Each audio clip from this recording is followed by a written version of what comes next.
they share other things as well. Their homelands are both member countries of BRICS, and BRICS are changing the world. BRICS is the name of a group of 5 countries that share certain characteristics.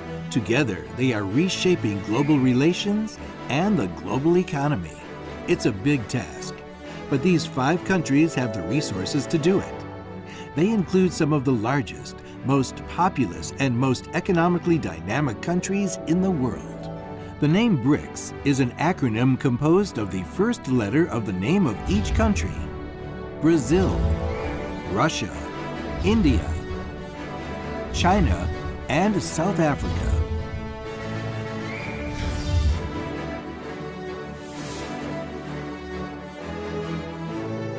Elsewhere, market integration is played out on a larger scale. For most of the 20th century, the United States claimed the title of breadbasket of the world. It was the largest exporter of food and agricultural products on the planet. Today, a BRICS nation is set to win that crown. Many people associate Brazil with coffee and nuts, but the country's most important agricultural product originated in Asia. Many Brazilian farmers cultivate soybeans. So many, in fact, that Brazil is poised to pass the USA to become the world's largest soybean exporter. Gustavo Chavaglia is 48 years old. He is a third-generation farmer. Although he has a degree in business administration, farming comes first. Farming is in the family's blood. Even his son, the 4th generation, has his own farm. Gustavo is also the president of the Sao Paulo Aprosoja, the Brazilian Soybean Growers Association. So if anyone knows beans, he does. Gustavo owns 3 farms in Sao Paulo State. He farms soybeans, corn, and sugarcane.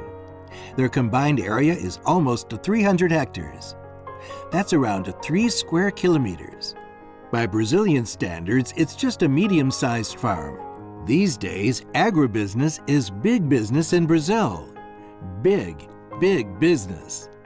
Brazil's largest farmer owns 140,000 hectares of land.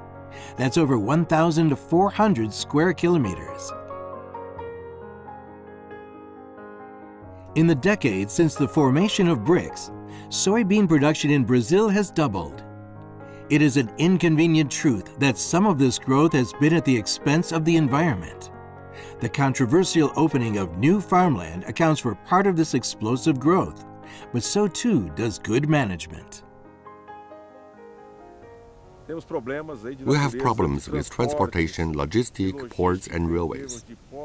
But the Brazilian producer, even with difficulties, has been reinventing itself and achieving costs and production because it is totally related.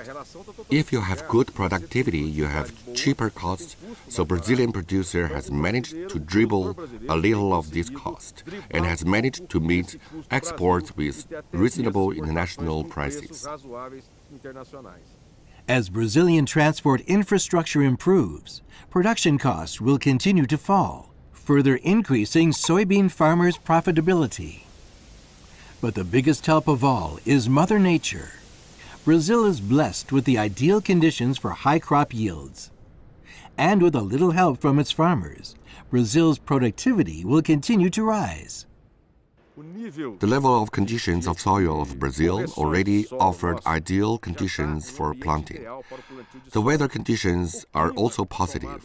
Then we are balancing the production, balancing the soil, doing the ideal set for soybeans to grow and reproduce better. Both quality and productivity are improved by technology. A new generation of harvesting machines, better storage silos, and better transport links mean that farmers like Gustavo can get more beans to market in quantities and in quality never before seen in Brazil. About the number, for example, we can say the soil is the largest export commodity in Brazil today, We expect the end of next harvest with record volumes. These volumes are largely in soybeans and also in corn. The other grain are more specific per region or irrigation. But the soybeans harvest was extraordinary in Brazil, which will sustain exports for a long time. The dominance of soybean exports in the Brazilian economy is all the more extraordinary when one knows that soybeans are often not the farmer's preferred crop. Many Brazilian farmers only plant soybeans to rejuvenate soil exhausted by the cultivation of sugarcane. Brazil's biggest market for soybeans is China. They are used to feed animals, not people. Today, Brazilian soybean producers are actively reaching out to other BRICS countries. The opportunities provided by BRICS have been seized by far-sighted individuals like Gustavo. Soybean production is a great occupation of Brazil and can improve the commercial relationship with China and all the members of BRICS.